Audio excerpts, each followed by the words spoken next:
Every time that I've opened up my phone and have seen anything regarding UFC 324, it's always the same thing.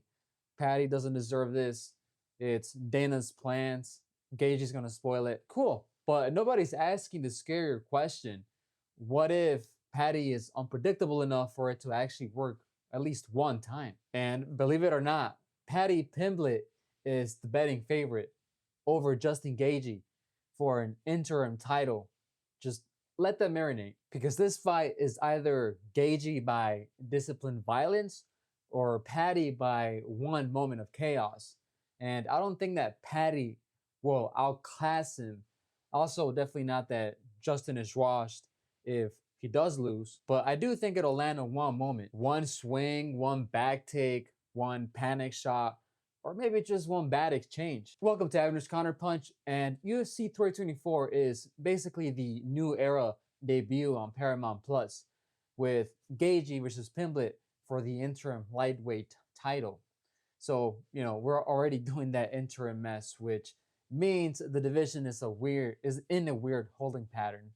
The UFC gets their new era main event, and what we get is probably the most chaotic matchmaking argument on the internet of early 2026, besides Shakur versus Teofimo. The vibe online currently, from what I could see, is that it's basically like Patty doesn't deserve this.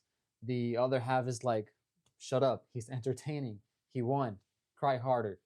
Most previews are doing the same dance though. Acknowledge the controversy, then pivot to styles.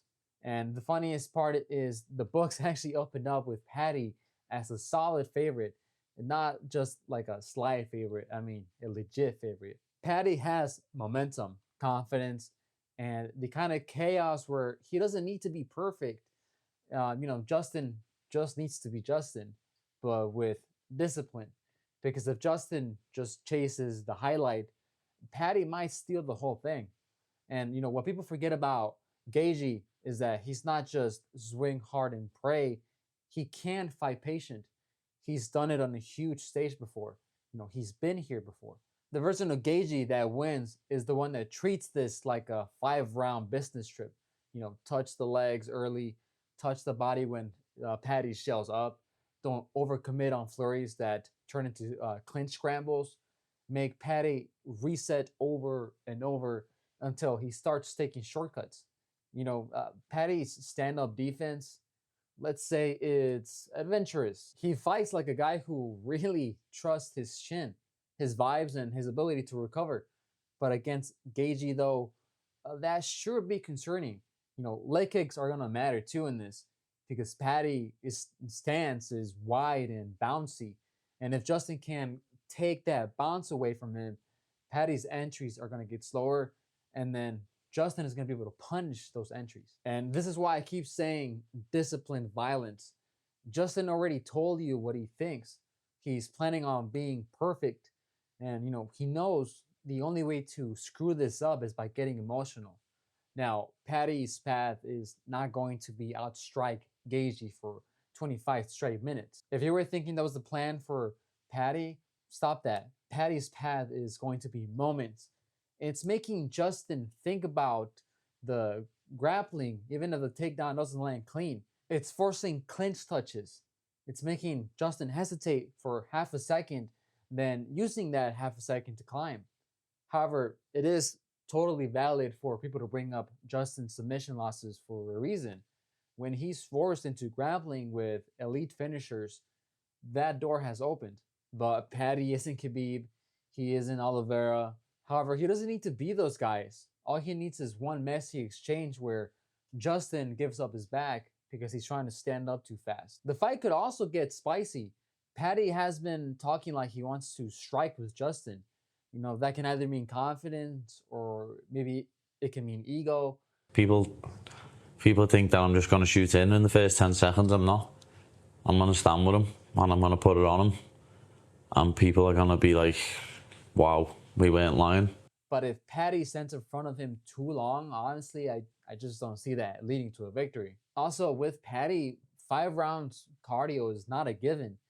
Patty hasn't lived in that kind of pacing at this level.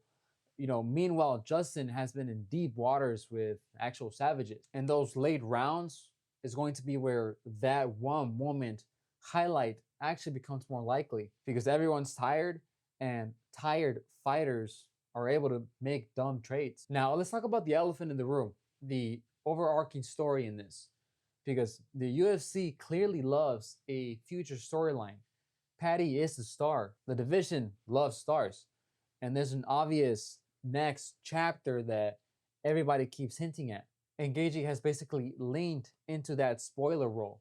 He's already telling you he's planning to ruin the plans. I want to play spoiler just like I did in Khabib and Tony. I'm going to fuck this up for everybody. And there's going to be no Paddy and Ilya. I'm going to do the same thing I did for that fight. And then I'm going to fight Ilya on the White House card if he's ready to fight again. And that's the most Gaethje thing ever. But here's the twist. Being the spoiler can make you overswing because when you feel like you're fighting the UFC narrative, you start fighting the emotions instead of the guy in front of you. And Paddy will gladly be the dude who survives the first storm and then steals the ending. I think that if Paddy can take Justin's first 2 round intensity without getting folded, the fight gets weird.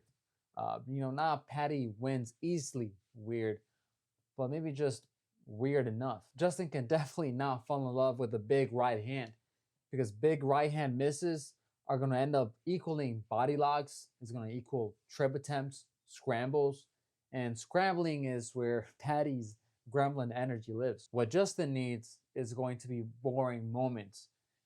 Jab, low kick, pivot, a disciplined hitter who just chips away. It'll make the grapplers start shooting from too far away, and now Paddy is eating uppercuts. That's the fork in the road. And real quick, there was this whole internet freakout thing about Justin being compromised in camp, although he already brushed that off, so I'm not going to be buying into that doom story.